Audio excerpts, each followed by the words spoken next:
At exactly 3:22 a.m. local time in Mumbai, India, or rather 12:52 a.m. East African time on Thursday, October 16, 2025, the Kenya Airways Boeing 787-8H dreamliner, a flight KQ-A202 that was carrying over 30 delegates from Kenya going to repatriate to Kenya the body of the former Prime Minister of Kenya Raila Odinga, touched down on the runway of the Chhatrapati Shivaji Maharaj International Airport in Mumbai to mark the beginning of that repatriation process. The Kenyan delegation that comprised of the Prime Cabinet Secretary Mudavadi, Raila Odinga's sister Ruth Odinga and many other cabinet secretaries and politicians found at the airport the former Prime Minister's body, that had already been ferried to Mumbai by the Air India flight AIC 2670 from Kerala, where he had died in the morning of October 15, 2025. Immediately after meeting the body and confirming that indeed it was the former Prime Minister, the coffin was draped in a relatively large Kenyan flag to indicate that the state mourning had been set in motion. According to the program of events leading to the funeral and burial of the fallen enigma, the plane had been set to last close to 2 hours at the airport, during which the body is to be boarded as a cargo, before the KQ-202 departing to embark on the flight back to Nairobi at 3 a.m. East African time, a journey that was to end at around 9:30 a.m. East African time, with the arrival of the body and the delegation at the Jomo Kenyatta International Airport in Nairobi. Joining the Kenyan delegation on that flight back to Nairobi were the people that had been close to Raila Odinga in India during his final moments on this earth, among them his daughter Winnie Odinga, who at one point could be spotted placing her father's favourite hat on his casket as they prepared to ferry his remains back home, as well as Raila's longtime loyal bodyguard Maurice Ogeta and the Kenyan High Commissioner to India Peter Manyeri.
Upon arriving at the Jomo Kenyatta International Airport on that Thursday morning, the body had been set to be received by the Kenyan President William Ruto and taken to Lee Funeral Home at around 11 a.m. for preparation and embalmment, before being taken to State House Nairobi, since the government had planned to accord him a state funeral.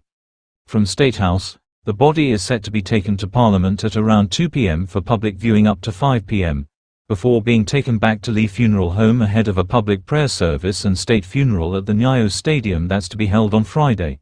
On Saturday, the body is set to be unveiled in Kisumu for public viewing the whole day, after which a procession to his Apoda Farm rural home in Bondo is set to follow, followed by his burial next to his mother's funeral on Sunday, October 19, 2025.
Some